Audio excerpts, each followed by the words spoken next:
Next on Stampede. Two cats and a herd of buffalo returns to Dos Gatos Coffee Bar. And love is in the air with some of Broadway's favorites performed by Milligan students. Plus, grab the family because Family Weekend is just around the corner and we've got all the things you need to know right here. In sports, we've got updates for men's and women's basketball, baseball, and track. And later, we'll tell you about robots students are building on campus. These stories and more are coming up next. Stampede TV begins now.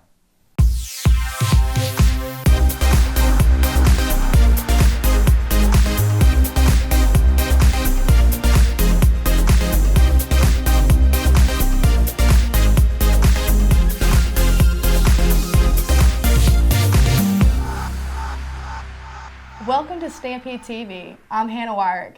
Two accidents happened mere minutes before the recording of this broadcast. The first accident was between two different cars along Milligan Highway. Residents along the road say that one car attempted to pass another and ran into oncoming traffic. Other cars were damaged and received towing. Police were unable to comment on the situation, but a press release and police report will be released by the Elizabethton Police Department in the upcoming days. And I'm Logan Taylor. The second accident was due to the redirection of traffic of this car collision. An 18-wheeler had gone stuck in power lines in a Happy Valley Elementary School parking lot. Forces from the first accident were quickly redirected, and after about half an hour of fighting with the power lines, they managed to cut the truck free and safely managed to bring the power lines back down to the ground. Friday marked the beginning of the Fine Arts and Graphic Design Showcase at Dos Gatos Coffee Bar. The highly attended exhibition was hailed as a success by the Arts and Communications programs. Stampede TV's Amy Shoemaker has more on the story. Johnson City's First Friday was witness to the work of Milligan students. On February 7th, 2020, Dos Gatos Coffee Bar hosted the second annual Fine Art and Graphic Design student exhibition titled Two Cats and a Herd of Buffalo. 35 students submitted over 60 works of art to be shown to the region. Assistant Professor of Communications and Graphic Design Professor Art Brown shared how it impacts the community. It's a big event because not everybody on campus gets to see our work and our students' work, and it's important to even to have the event off campus because not everybody goes to the art gallery at Milligan.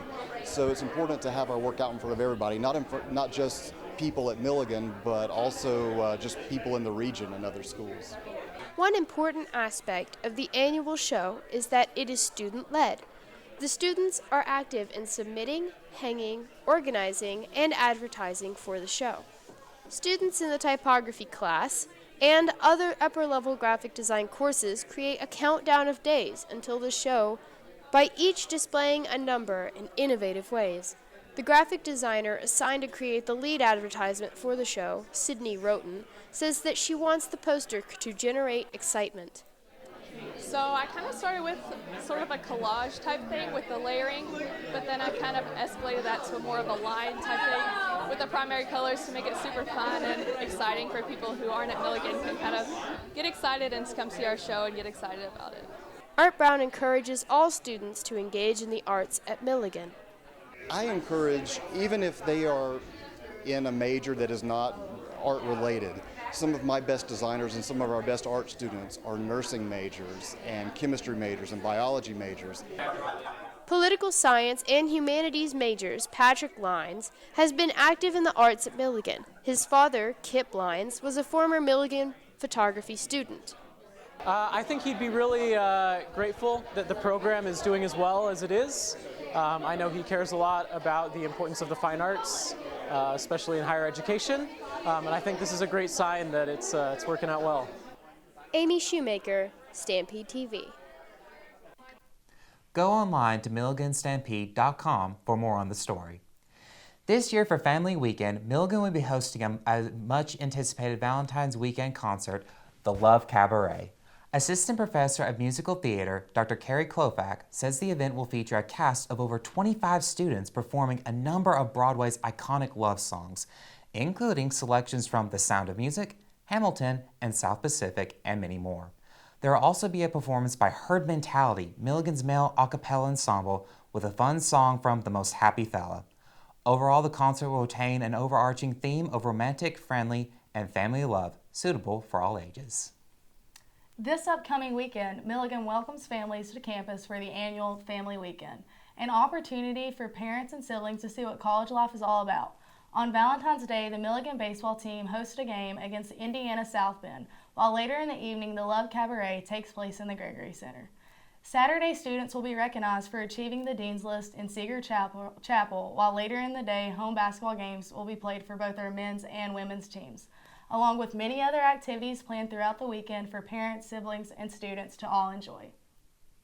For more information, visit milligan.edu. You've probably heard of 2007 Heisman Trophy winner and former University of Florida football quarterback Tim Tebow. His mother, Pam Tebow, will be speaking at a ladies' conference here on campus on April the 4th. Pam Tebow has appeared on Good Morning America and ESPN.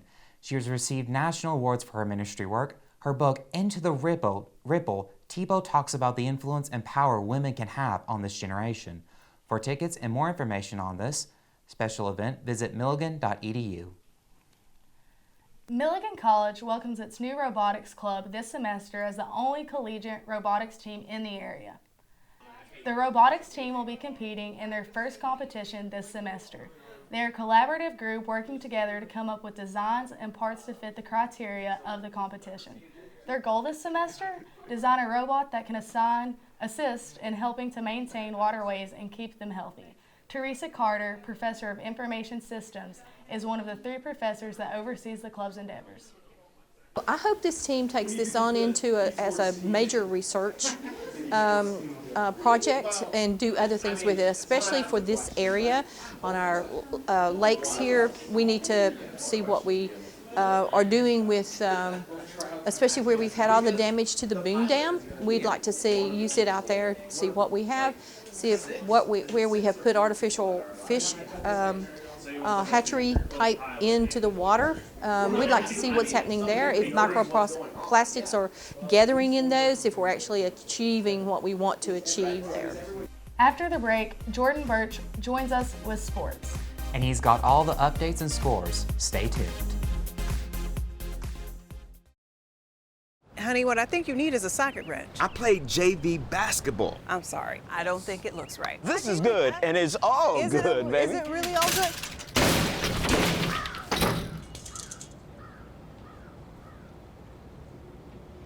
If you love me enough to routinely test your handyman skills, not to mention the strength of your marriage, then of course you'll visit nhtsa.gov/therightseat to make sure I'm in the right car seat.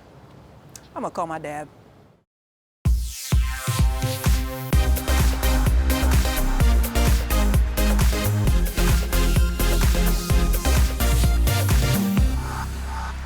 Milligan Athletics had a week full of nail-biters. The men's basketball team won a late thriller, the baseball team tallied 3 total wins, including 2 walk-off hits, and the track team had 2 NAIA top times in the Camel City Invitational. First, let's get to the latest scores of the week from basketball. The men's basketball team won a close one away against AAC contestant Reinhardt University on Sunday. The game was a tale of two halves. The first half was all Reinhardt as they entered the locker room ahead 47-34 at the break. The second half, the Buffs whittled away the lead before going on a 12-2 run and tying the game. Guards Bo Pless and Tyler Nichols led the way offensively.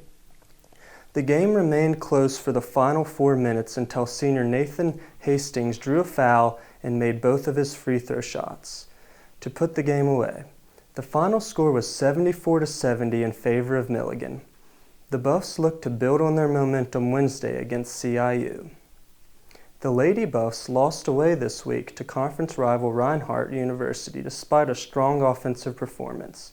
The ladies evened up their AAC record at 10-10 following this loss. The game started off with Reinhardt scoring 25 and Milligan only putting in 14 in the first quarter. Although the Lady Buffs were able to win the next quarter, the large lead proved to be too much for Milligan to overcome. During the loss, sophomore Lily Griffith rained down 18 points, along with a pair of double-doubles for Kaylee Gose and Haley Paget. The women's team looks to bounce back Wednesday in an away game against CIU. Despite a field that was underwater for the majority of the week, baseball had a successful weekend in which they turned 3-0. The first game, the Buffs traveled down the road to ETSU to take on Thomas More University in a Clash of the Conferences tournament. The game went Milligan's way in a 5-0 win. Next, the Buffs were scheduled to take on Aquinas College, a game that got canceled due to weather. The Buffs won their second clash with Thomas More in a storybook finish with a walk-off RBI from Garrett Goldberg. The final game of the weekend tournament was against Rio Grande. This was also a thriller that ended 4-3. This game ended in a walk-off as well, coming off this time off the bat of Ben Grable. Wednesday, the Buffs looked to continue their winning streak in a doubleheader against Alice Lloyd. Milligan Track continued a great start to their season with a strong performance at the Camel City Invitational.